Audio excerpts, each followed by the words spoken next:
ગુરુવારનો વારો છે. હું કાંઈ મને ગુરુવારનું નામ લખી નાખું. શું કરીએ? વેટિંગમાં.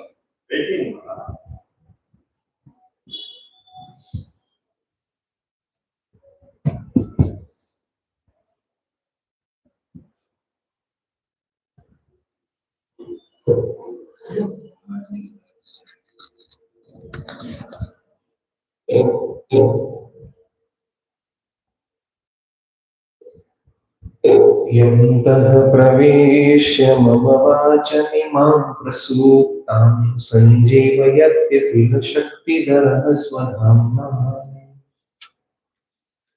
अन्यांश्च हस्तचरणश्रवणत्वगादीन् प्राणान् नमो भगवते पुरुषाय तुभ्यम् प्राणान् नमो भगवते पुरुषाय तुभ्यम् ओम अवतारिणे श्री स्वामी नारायणाय नमो नमः। ओम श्री सच्चिदानंद स्वामी नमो नमः। ओम श्री हरि कृष्णाय नमो नमः। ओम श्री घनश्यामाय नीलकंठाय नमो नमः। स्वामीनारायण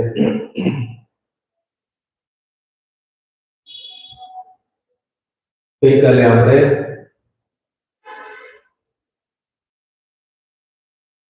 એવલ ખાચર ભગવાનના ધામમાં જ્યારે કથાનું શ્રવણ કર્યું અને ત્યાર પછી શ્રી હરિ જીવુબા અને લાડુબા પાસે અનુક્રમે અન્નકૂટનો મહોત્સવ અને પ્રભુ ધરીનો મહોત્સવ કરાવે એ કથાનું આપણે શ્રવણ કર્યું.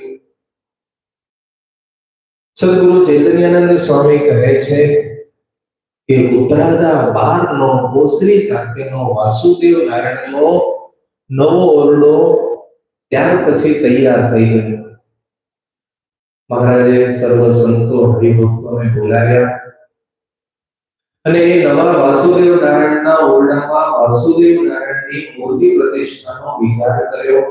જ્યોતિષી વિદ્વાન બ્રાહ્મણને બોલાવી પ્રતિષ્ઠાનો શુભ મુહૂર્ત પૂછ્યું. વેદ વેદાંતના પારંગત ભૂદેવોને બોલાવ્યા અને ઓરડાની આગળના ભાગમાં બ્રાહ્મણો પાસે 4 દ્વાર વાળો સુંદર સર્વોત્તમ મંડપ રચના કરાવી. મંડપમાં મનોહર યજ્ઞશાળા કરાવી યજ્ઞકુંડ તૈયાર થયો તે આજે પણ દર્શન આપે છે.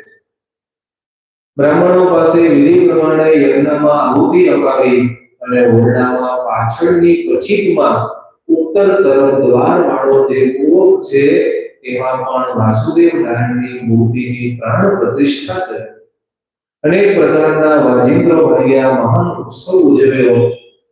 શ્રી હરિએ સ્વયં વાસુદેવ નારાયણની મૂર્તિની આરતી ઉતારી. હજારો લોકોને આશ્ચર્ય દેખ્યો કે ઓરડામાં અપાર દિવ્ય તેજ ભરાઈ રહ્યું છે અને તે તેજની મધ્યે સુવર્ણનું સિંહાસન અને સિંહાસનની મધ્યે સાક્ષાત પુરુષોત્તમ નારાયણ વિરાજમાન છે એવા સૌને દર્શન થયા. શ્રી હરિના સ્વરૂપમાં દિવ્ય વસ્ત્ર આભૂષણો ધારણ કરેલા છે. વક્ષસ્થળમાં શ્રી વત્સનું ચિહ્ન વૈજયંતીની માળા પૂર્વપુંડ્ર તિલક ગોળ ચાંદલો કરેલો છે. બધા અંગો દિવ્ય અને સોહામણા છે. શ્રી હરિના કોઈ પણ એક અંગની શોભા આગળ કરોડો કામદેવનો ગર્વ પણ સાક્ષાત ઉતરી જાય એવું મનોહર શ્રી હરિનું સ્વરૂપ છે. સુવર્ણના મકરાકાર કુંડળ કાનમાં ધારણ કર્યા છે. દિવ્ય સોનાનો ટોપિયો કંઠમાં શોભી રહ્યો છે અને આવા દર્શન થયા. અનેક જાતના પુષ્પના હાર બાજુબંધ દોરા ગુચ્છ જેમણા હસ્તગમણમાં ફૂલ દળો અનેક મુક્તો શ્રી હરિની સ્તુતિ કરે છે. પાર્ષદો શ્રી હરિની સેવા કરે છે. આવા બધાએ દિવ્ય દર્શન થયા અને મૂર્તિ અતિશય તેજોમય. જમણા હાથમાં તુલસીની માળા, ડાબા હાથમાં ગુલાબના ફૂલનો ઉચ્ચ આવું મનોહર સ્વરૂપ દર્શન કરી અને પછી તો સાક્ષાત વાસુદેવ નારાયણે શ્રી હરિને પ્રણામ કર્યા, સ્તુતિ પ્રાર્થના કરી. દાદા ખાચરે પણ આ બધું આશ્ચર્ય મૂર્તિમાન જોયું. દાદા ખાચરને અંતરમાં નવાઈ લાગી. હજારો સંતો, હજારો હરિભક્તો, બીજા પણ ભાવિક ભક્તો, જીવુબા વગેરે મહિલા ભક્તો પણ આવા અનુપમ દર્શન કરી આનંદ રસમાં તરબોળ થઈ ગયા. વિમાનમાં બેઠેલા દેવતાઓ જય જયકાર કરવા લાગ્યા દેવતાઓએ પુષ્પચંદનની વૃષ્ટિ કરી અને ગંધર્વો વાજિંત્ર વગાડી કીર્તનોનું ગાન કરે છે. વાસુદેવ નારાયણનો ઓરડો તેજોમય દેખાય છે, જાણે કે સાક્ષાત અક્ષરધામ જ ખડું થઈ ગયું. આવું દર્શન તમારા પિતા દાદા ખાચરે પ્રત્યક્ષ નજરે જોયું. જીવુબા, રાજબા વગેરે સુધાયના માસીઓએ પણ જોયું, બીજા ભક્તોએ પણ જોયું. બધાની આંખોમાં મુખમાં પ્રફુલ્લિતતા છવાઈ ગઈ અને મહારાજે જીવુબાને આજ્ઞા કરી કે જીવુબા, આ વાસુદેવ નારાયણની મૂર્તિની સેવા તમારે નિત્ય કરવાની છે એવી અમે તમને આજ્ઞા કરી છે. જીવુબાએ તરત જ શ્રી હરિની આજ્ઞા સ્વીકારી લીધી. જીવુબા સારા વસ્ત્ર, ઘરેણાં, ચંદન પુષ્પના હાર વડે વાસુદેવ નારાયણની મૂર્તિની પૂજા કરવા લાગ્યા. અનેકવિધ પ્રકારના ભોજનોના થાળ તૈયાર કરી વાસુદેવ નારાયણને અર્પણ કરે અને ત્યાર પછી એક પ્રસાદ શ્રી હરિ વર્ણી સાધુ હજારો ભક્તોને જમાડી અને તૃપ્ત કરે છે. ધામોધામમાં રહેનારા દિવ્ય મુક્તો બ્રહ્માદિક દેવતાઓ પણ એ સમયે વાસુદેવ નારાયણની પ્રતિષ્ઠામાં પ્રસાદની લાલચથી ત્યાં આવવા લાગ્યા. કેટલાક તો દેવતાઓ અને મુક્તો સંતોની પંક્તિમાં બેસી ગયા, સાધુનો વેશ લઈ અને પંક્તિમાં બેસી અને બધાએ ખૂબ સારા ભોજનો જમ્યા છે. 10,000 માણસો જમે તેટલી તો રસોઈ કરાવી. એટલે પણ થયું શું કે પહેલી પંગત થઈ ને એમાં જ રસોઈ ફૂટી ગઈ. 10,000 માણસની રસોઈ કરી અને હજી તો એક જ વખતની પંગત પૂરી રહી, ત્યાં તો રસોઈ ફૂટી ગઈ. તમારા પિતા દાદા ખાચરે વાસુદેવ નારાયણના ઓરડાથી બહાર ઉસરીમાં સુગંધી ચંદન પુષ્પના હાર વગેરે ઉપચારોથી શ્રી હરિની અને વાસુદેવ નારાયણની મહાપૂજા કરી. શ્રી હરિએ પુષ્કળ ઘી સાકર નાખેલા હજારો બ્રાહ્મણોને ભોજન દેવા દાદા ખાચર પાસે પુષ્કળ દક્ષિણાઓ પણ અપાવડાવી. દાદા ખાચરને કીધું કે તમે દક્ષિણા આપો. બ્રાહ્મણોને દક્ષિણા આપી અને રાજી કર્યા. સદગુરુ ચૈતન્યાનંદ સ્વામી કહે છે કે હે રાજા, વાસુદેવ નારાયણનો ઓરડો ઘણો વિશાળ છે. ઓગની બહારની ઓસરી પણ સુંદર, વિશાળ અને લાંબી છે. ઓસરીના પગથિયા પાસે સુવાળા ગાદી તકિયા બિછાવી અને વડોદના આસન ઉપર શ્રી હરિ સાંજના સમયે બિરાજમાન થતા અને સાંજના સમયે સંતો ભક્તોને દર્શન આપતા. સાંજના સમય ક્યાં આવે? વાસુદેવ નારાયણના ઓરડામાં. જેટલા પણ વચનામૃત છે એ વચનામૃતમાં તમે વાંચશો તો સંધ્યા સમયના જેટલા વચનામૃત છે એ બધા ક્યાં લખેલા છે? વાસુદેવ નારાયણના ઓરડામાં મહારાજ બિરાજમાન છે એવું જ આવશે. પણ એટલે સાંજની કથા ક્યાં થતી? વાસુદેવ નારાયણના ઓરડામાં. શું કામ થતી? કે વાસુદેવ નારાયણ પ્રત્યેક ભગવાન છે, ભગવાનના સાનિધ્યમાં સભા થવી જોઈએ. એટલે વાસુદેવ નારાયણની સંધ્યા આરતી થઈ. પ્રેમથી તાળીઓની સાથે શ્રી હરિ નારાયણ ધૂન ગાવા લાગ્યા. ભગવાન તો પૂર્ણ કામ છે, છતાં પણ ભક્તિ માર્ગ ભક્તોને શીખવવા માટે ધૂન કરે છે. ભગવાનને કઈ ધૂન કરવાની હોય? ભગવાન પોતાના નામની ધૂન શેના માટે કરે છે? આપણને ભક્તિ શીખવાડવા માટે કરે છે. બાકી ભગવાનને ધૂન કરે. એટલે શ્રી હરિ નર નાટ્યનું અનુસરણ કરતા ભક્તોને ભક્તિ માર્ગ શીખવાડવા માટે સંતો ભક્તોની સાથે અલગ અલગ ભગવાનના નામોની ધૂન કરે છે. નારાયણ નારાયણ, હરિ હરિ, આવી રીતે ભગવાનના વિવિધ નામોની ધૂન કરે છે. ભક્તો વંદન કરે છે અને ત્યાર પછી શ્રી હરિ પાછા પૂર્વની માફક પોતાના આસન ઉપર બિરાજમાન થયા. સૌ સંતો ભક્તો હર્ષની સાથે શ્રી હરિને પગે લાગી આગળના ભાગમાં બેઠા. તે સમયે પણ ભક્તોને આશ્ચર્ય દેખાયું. જે યજ્ઞકુંડ હતો એ યજ્ઞકુંડમાંથી અગ્નિની મોટી એક જ્વાળા પ્રગટી અને ચારે બાજુ ઉપર એ ફેલાવા લાગી અને અગ્નિની જ્વાળાની મધ્યે સૌને યજ્ઞ નારાયણના સાક્ષાત દર્શન થયા. યજ્ઞ સેના નિમિત્તે ચાલતો હતો, પ્રતિષ્ઠા નિમિત્તે. તો એની અગ્નિની જ્વાળામાં સાક્ષાત યજ્ઞ નારાયણના પ્રત્યેક દર્શન થયા. યજ્ઞ નારાયણના પ્રત્યેક દર્શન થાય એટલે સમજવાનું કે યજ્ઞનું ફળ સાક્ષાત મળી ગયું. તેમનું સ્વરૂપ અતિ તેજસ્વી દિવ્ય હતું, સમુદ્ર અંધકારને દૂર કરે એવું હતું, દિવ્ય સોનાના અલંકારોથી ઉજ્જવળ વિઘ્ન હતો. યજ્ઞ નારાયણે પણ સાક્ષાત શ્રી હરિની પૂજા કરી, પ્રણામ કરી, ગંભીર વાણીથી સ્તુતિ પ્રાર્થના કરી અને ત્યાર પછી એ ભગવાનની મૂર્તિમાં લીન થઈ ગયા. આવું ઐશ્વર્ય જોઈ અને નારાયણે ખૂબ આનંદ થયો અને સૌને નિશ્ચય થઈ ગયો કે આ સ્વામિનારાયણ ભગવાન જે એક અક્ષરથી પર સમગ્ર અવતારોના હેતુ અને સ્વતંત્ર ભગવાન છે, આ ઉપર કોઈ નથી.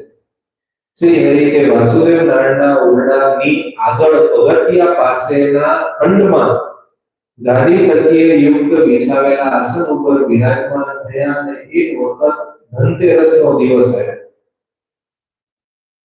શું આવ્યો? ધનતેરસનો દિવસ. સવારના પહોરમાં શ્રી હરિ આસન ઉપર બિરાજમાન થયા. સૌ ભક્તો પ્રેમથી દર્શન કરે છે અને ઓરડાની આગળના વિશાળ ચોકમાં બીજલ નામનો એક ગોવાળ હતો. કોણ હતો? બીજલ નામનો ગોવાળ. એની પાસે 90 જેટલી સુંદર ગાયો હતી. કેટલી? 90 ગાયો. એટલે 90 ગાયોને લઈ અને તે ચોકના પરિસરમાં આવ્યો અને મહારાજે ધનતેરસના દિવસે વૈદિક વિધિને જાણનારા વિદ્વાનોને બોલાવ્યા અને વૈદિક મંત્રોની સાથે ચંદન, કુમકુમ અને પુષ્પના હાર વગેરે દિવ્ય ઉપચારોથી 90 ગાયોની પૂજા કરાવી. તો પૂજન કરાયું ધનતેરસ.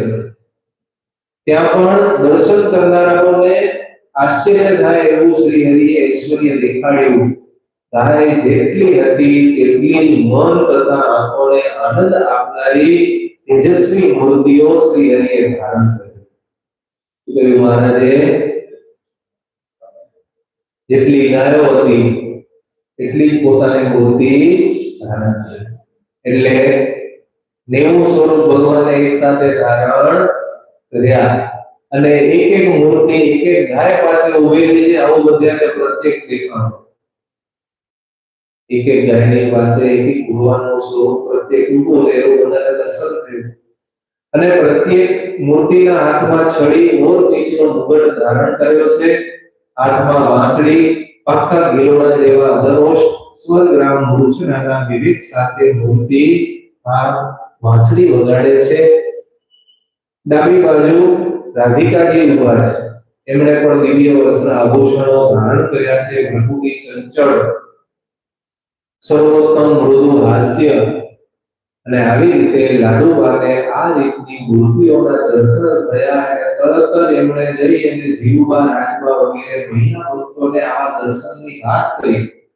ત્યારે જીવબા અને રાજબા આવા ગોપ વેશમાં રાધિકાજી સાથે શ્રી હરિના દર્શન અનુપમ છે એ તમે આજે કરવા માટે ચાલો.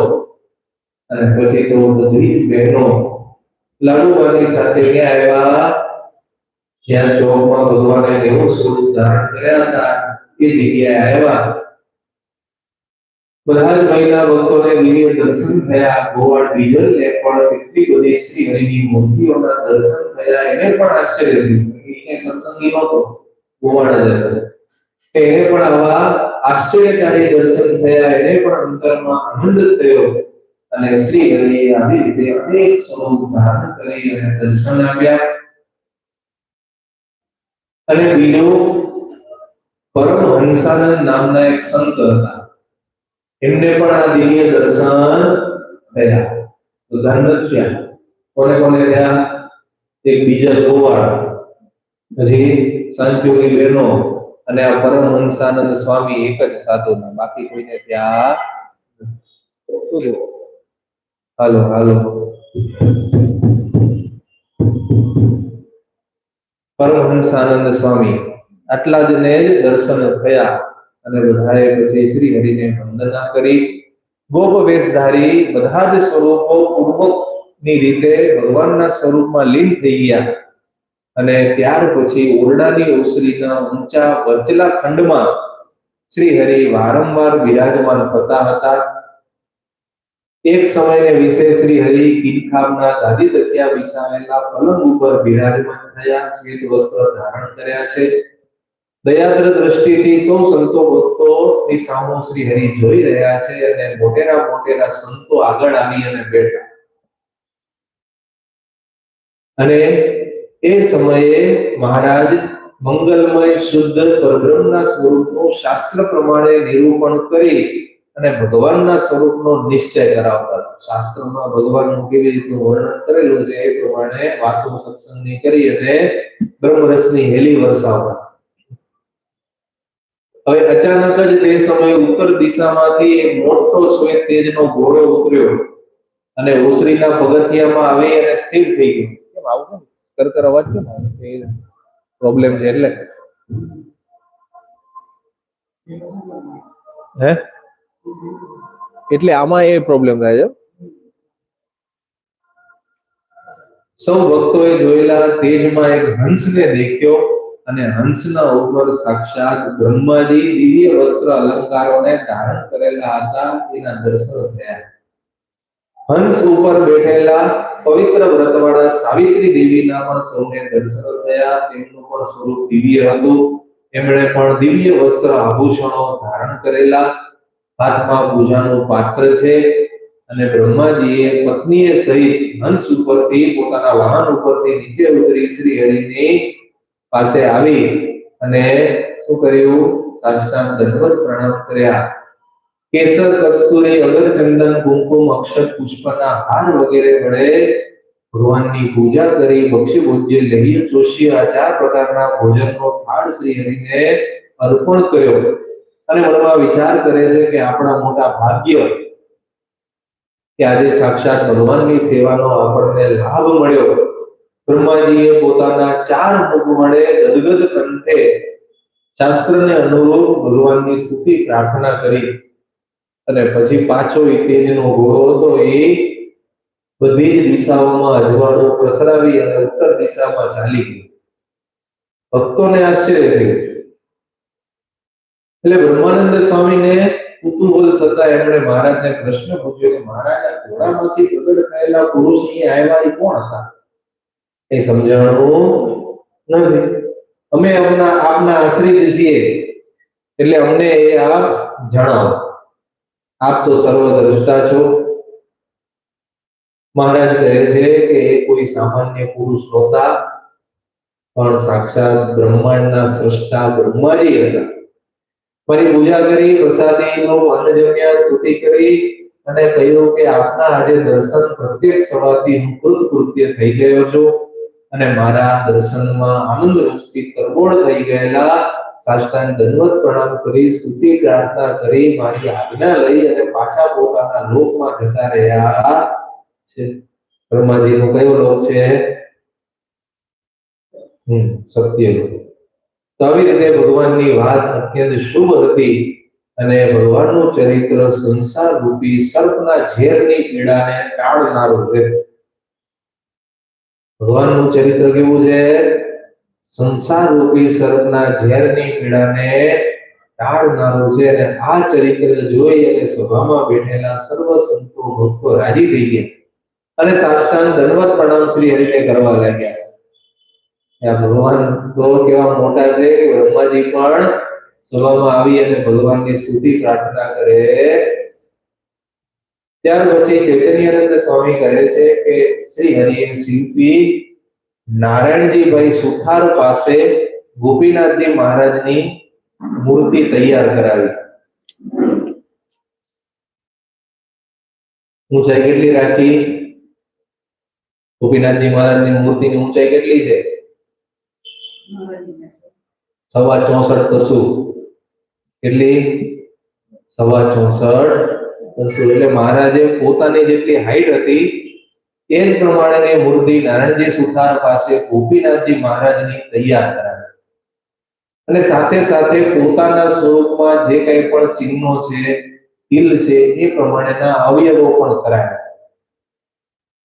શ્રી હરિ તે સમયે વાસુદેવ નારાયણના ઓરડાથી પશ્ચિમ ખંડમાં હિંડોળામાં ઝૂલી રહ્યા હતા અને નિત્ય પશ્ચિમ ખંડમાં આવતા 3 મહિના સુધી ત્યાં પ્રેમથી બેસતા, હિંડોળામાં ઝૂલે અને એ જ ખંડમાં નારાયણજી સુથાર મૂર્તિને ઘડવાનું કામ કરે. અને એમ કરતા કરતા 3 મહિનાના અંતે ગોપીનાથજી મહારાજની મૂર્તિ તૈયાર થઈ. કેટલો ટાઈમ લાગ્યો? 3 મહિના. અને મહારાજ 3 મહિના સુધી સતત ગઢપુરમાં જ રોકાણા, ક્યાંય ગયા નહીં, ક્યાંય સત્સંગ પ્રવાસ માટે નહીં, કોઈ જગ્યાએ નહીં. એટલે કહે છે કે ગોપીનાથજી સમદેવ નહીં. ભગવાને જાતે રહી અને કોઈ મૂર્તિ તૈયાર કરાવી હોય તો એવી એકમાત્ર મૂર્તિ છે ગોપીનાથજી મહારાજ. એટલે ગોપીનાથજી મહારાજની મૂર્તિ તૈયાર થઈ ગઈ અને મહારાજ મૂર્તિ તૈયાર થતા નારાયણજી સુથાર ઉપર પણ ખૂબ રાજી થયા અને એમના દેવતા જ ગોપીનાથજી મહારાજને 10 વાર ભેટ્યા. કેટલી વાર? 10 વાર ભેટ્યા. શ્રી હરિ ગોપીનાથજી મહારાજની મૂર્તિની બાજુમાં ઉભા રહ્યા. તમારા પિતા દાદા ખાચર, મોટા મોટા મુક્તાનંદ વગેરે સદગુરુ સંતો, મોટા મોટા પાર્ષદો, બીજા ગ્રહસ્થ ભક્તો, જીવુબા, મોટી લાડુબા વગેરે મહિલા ભક્તો, એ બધાને બોલાવી અને શ્રી હરિએ કહ્યું કે આ ગોપીનાથજીની મૂર્તિ અને મારી મૂર્તિ એમાં લગાર પણ ફેર જાણશો નહીં. કહેતા આ મૂર્તિ મારા સમાન જ દિવ્ય છે. શું કીધું? આ ગોપીનાથજીની મૂર્તિ એ મારા જેવી જ દિવ્ય છે, ચમત્કારી છે, કલ્યાણકારી છે. લાડુબા મહારાજને બે હાથ જોડીને કહે છે કે મહારાજ, આ ગોપીનાથજીની મૂર્તિના અવયવો સુશોભિત છે, રૂપ સૌંદર્યથી સોહામણી છે, માટે અમને પણ એવો વિશ્વાસ છે કે આ ગોપીનાથજી મહારાજની મૂર્તિ પણ આપના જેવી જ કલ્યાણકારી. નારાયણજીભાઈ શિલ્પી ઉપર રાજીપો દર્શાવતા મહારાજે સોનાના તાળવાળી એક અમૂલ્ય પાગ હતી, એ એમને રાજીપા સ્વરૂપે ભેટમાં આપી દીધી નારાયણજી સુથાર.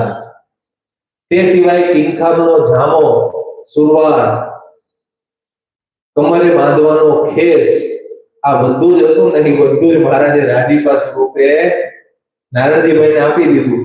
રૂમાલથી માંડીને જેટલી પ્રસાદીની વસ્તુ હતી બધી નારાયણજી સુથારને આપી દીધી અને ચાકડીઓ પણ આપી, પ્રસાદીના ફૂલના હાર પણ આપ્યા. અને તમારા પિતા દાદા ખાચર પણ આ બધું જોઈ અને રહી ન શક્યા, એટલે એમણે પણ નારાયણજી સુથારને એક સોનાનો હાર આપી દીધો ભેટમાં. જીવુબા, લાડુબા અને રાજભાઈએ 3 સોનાની હીટીઓ આપી દીધી અને શ્રી હરિ એમને ભુજામાં વીડી અને ભેટ્યા અને છાતીમાં ચરણાવી આપ્યા અને કહ્યું કે ખરેખર તમારી મહેનત ખૂબ સારી. બધા સદગુરુ સંતો, તમારા પિતા, બધા ગ્રહસ્થ હરિભક્તો પણ વારાફરતી નારાયણજી સુથારને ભગવાનના કૃપા પાત્ર, કુશળ કારીગર સમજી અને પ્રેમથી ભેટ્યા.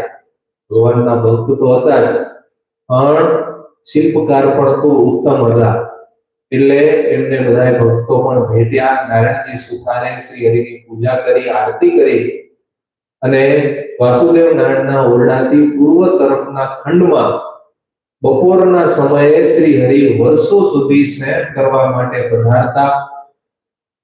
બપોરના સમયે સુકાનંદ સ્વામી આવતા પૂર્વ તરફના ખંડમાં વાસુદેવ નારાયણના ઓરડાથી, અને મહારાજ સુકાનંદ સ્વામી પાસે ભાગવતની કથા નિત્ય વંચાવતા. એક સમયે મહારાજ મધ્યાહન સમયે તે ખંડમાં બોલી રહ્યા છે અને લાડુબા પ્રેમથી થાળ કરાવી અને લાવ્યા. મુકુંદ વર્ણીએ સુંદર ગોળ પૂરી તાંદળજાની ભાજી આદરથી બનાવી હતી. લાડુબાએ લીલા ધાણા, મરચા, આંબલીના કાચા કાતરાની ચટણી પ્રેમથી બનાવી. મુકુંદાનંદ વર્ણીએ ભાજી, ચટણી, પૂરીનો થાળ વગેરે ભગવાનને નૈવેદ્યમાં અર્પણ કર્યું મહારાજે પેલા સ્નાન કર્યું અને પછી રસોડામાં જમવા માટે બાજુ ઉપર બેઠા. શ્રી હરિ સુંદર પૂરી ભાજી ચટણી અથાણું વગેરે જમ્યા અને પછી સુકાનંદ સ્વામી બપોરની કથા કરતા એટલે એમને પ્રસાદીનો થાળ અપાવડાય. પોતાને શરીરે જે વસ્ત્રો ધારણ કરેલા હતા એ પણ સુકાનંદ સ્વામીને આપી દીધા અને બાદ પર લઈ અને સ્વામીને ભેટ્યા, ચરણાવીને આપ્યા અને દાદા ખાચરની આગળ સુકાનંદ સ્વામીની મુક્ત કંઠે પ્રશંસા કરી. સુકાનંદ સ્વામી શું કહેવાય છે? ભગવાનના લૈયા, જમણો હાથ. શ્રી હરિએ તમારા પિતાશ્રી આદિને એમ કહ્યું કે આ સુકાનંદ સ્વામી જેવા સંત કોઈ છે જ નહીં અને એ તો મારા સાક્ષાત જમણા હસ્ત કમળના સ્થાને છે. મારો જમણો હાથ જ આ સુખમુનિ છે. કારણ કે લેખન કાર્ય બધું જે કઈ પણ પત્ર વ્યવહાર સંતો હરિભક્તો સાથે કરવાનો હોય એ બધો જ પત્ર વ્યવહાર તૈયાર કરવાનું કામ કોણ કરતું? સુકાનંદ સ્વામી, મુખ્ય લૈયા. અને આ સભામાં હું જાહેરમાં કહું છું કે જેણે વ્યાસજીના પુત્ર સુખદેવજીના દર્શન ન થયા હોય એણે આ સુખમુનિના દર્શન કરી લેવા. કેતા સુખમુનિ છે એ સુખદેવજીનો જ અવતાર, એ બીજું કોઈ છે. એ શણા ભક્તો, આ સુખમુનિના સદગુણો તો વ્યાસપુત્ર સુખજી જેવા જ છે એમ કહીને મહારાજ પલંગ ઉપરથી ઊભા થયા અને પોતાની ધોતીને સંકોચી અને દ્રઢ કછોટો વાળ્યો અને સુકાનંદ સ્વામીને કહ્યું કે આ મારી મૂર્તિ ચિન્હ તિલ વાળી નખથી શિખા પર્યંત દર્શન કરીને હૃદયમાં ધારણ કરી લ્યો. અને સુખમુનિએ તરત જ હૃદયમાં મૂર્તિ ધારણ કરી લીધી. સભામાં બેઠેલા મુમુક્ષુ બધા જ સંતો હરિભક્તોએ પણ ભગવાનની મૂર્તિના નખ શિખા પર્યંત દર્શન કરી અને અંતરમાં ધારી લીધી. શ્રી હરિ કહે છે કે આજે સંતોમાં શ્રેષ્ઠ સુકાનંદ સ્વામી ઉપર અને દાદા ખાચર ઉપર હું ખૂબ રાજી થયો છું. અને જેમ અરીઠાથી પાણીનો મેલ કપાય, અરીઠાનું પાણી નાખે, પાણી અશુદ્ધ હોય ને તો એટલે પાણી કચરો હોય ઉપર આવી જાય, પછી કાઢી લે, પાણી શુદ્ધ થઈ જાય. એમ અમારી મૂર્તિનું ધ્યાન કરે તો એનો ચિત્તનો મેલ કપાય છે. એ સિવાય બીજું કોઈ સાધન નથી. ભગવાનની મૂર્તિના ધ્યાન કર્યા વગર કારણ શરીરની વાસના નષ્ટ થતી જ નથી, હૃદય શુદ્ધ થતું નથી. એ પ્રમાણે બધા જ ભક્તોએ નિત્ય અમારું ધ્યાન કરવું. આવી રીતે ભગવાને સંતોને ભલામણ કરી. વ્યાખ્યાનંદ સ્વામી વગેરે સંતો પણ શ્રી હરિનું ધ્યાન કરવા લાગ્યા અને ધ્યાન કરતા કરતા શું થાય છે? અષ્ટ સિદ્ધિઓ દેખાય ભગવાનના ભક્તને. પણ જે ભગવાનનો એકાંતિક ભક્ત છે એ અષ્ટ સિદ્ધિઓને સ્વીકાર કરતો નથી અને એનો ત્યાગ કરે છે. એમ વિચાર કરે છે કે સ્વર્ગાદિક લોકના ભોગ સુખ અને અષ્ટ સિદ્ધિઓ એ બધું કેવું છે? મોક્ષમાં વિઘ્ન રૂપ છે. એટલે એનો ક્યારેય પણ એ સ્વીકાર કરતો નથી. નિરંતર ભગવાનનું ધ્યાન કરે છે અને ધ્યાન એ જ પુણ્યશાળી છે. ધ્યાન એ જ મંગલરૂપ મોક્ષનું બીજ છે. માટે મારા તમામ આશ્રિતોએ પ્રયત્નથી નિત્ય મારું ધ્યાન સ્મરણ કરવું. આવી રીતે ભગવાને સંતો ભક્તોને ભલામણ કરી અને એમ કહ્યું કે નિજાત્માનમ બ્રહ્મરૂપમ દેહત્રય વિલક્ષણમ વિભાવ્ય તેન કર્તવ્યા ભક્તિ કૃષ્ણસ્ય સર્વદા. કહેતા હું ત્રણ દેહથી પૃથક છું, બ્રહ્મરૂપ છું અને મારા અંતર્યામી ઈષ્ટ દેવ મારા હૃદય કમળમાં અખંડ બિરાજમાન છે.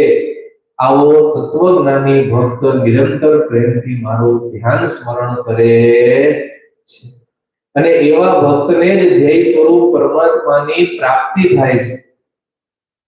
અને એવા યોગના અભ્યાસી ભક્તને તમામ વૈદિક યજ્ઞો કરવાનું, જપ જપવાનું બધું જ ફળ એને મળી જાય છે. બીજા કોઈ એને અલગથી સાધનો કરવા પડતા નથી. ખુદ બ્રહ્માજીએ એમ કહ્યું છે કે કોઈ મનુષ્ય મૃત્યુ લોકમાં 100 વર્ષ સુધી વાયુ ભક્ષણ કરી એક પગે ઊભો રહીને તપ કરે તેના કરતા પણ એકાગ્ર ચિત્તે ભગવાનનું ધ્યાન કરનારો ભક્ત છે એ શ્રેષ્ઠ ગતિને પ્રાપ્ત કરે છે, શ્રેષ્ઠ ફળને પ્રાપ્ત કરે છે। 1000 વર્ષ સુધી કોઈ અશ્વમેધ યજ્ઞ કરે, 100 રાજસુ યજ્ઞ કરે, 1000 પુંડરીક યજ્ઞ કરે, એના કરતા પણ ધ્યાન કરવું તે શ્રેષ્ઠ છે। આ પ્રમાણે ભગવાને પોતાનો હૃદયગત અભિપ્રાય દાદા કાચર અને સુખમુનિ જેવા મોટા સંતોની આગળ કહ્યો। સહજાનંદ સ્વામી મહારાજની જય। શ્રી પટેલ શ્રી ધર્મ સર્વદેવેશ્વર ભક્તિ ધર્માત્મજમ વાસુદેવમ હરિ માધવમ કેશવમ દામોદરમ કારણમ શ્રી સ્વામિનારાયણ નીલકંઠમ ભજે। સહજાનંદ સ્વામી મહારાજની સ્વામિનારાયણ નારાયણ નારાયણ।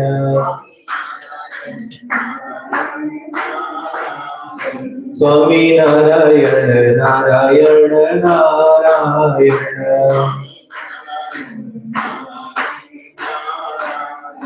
સ્વામિનારાયણ।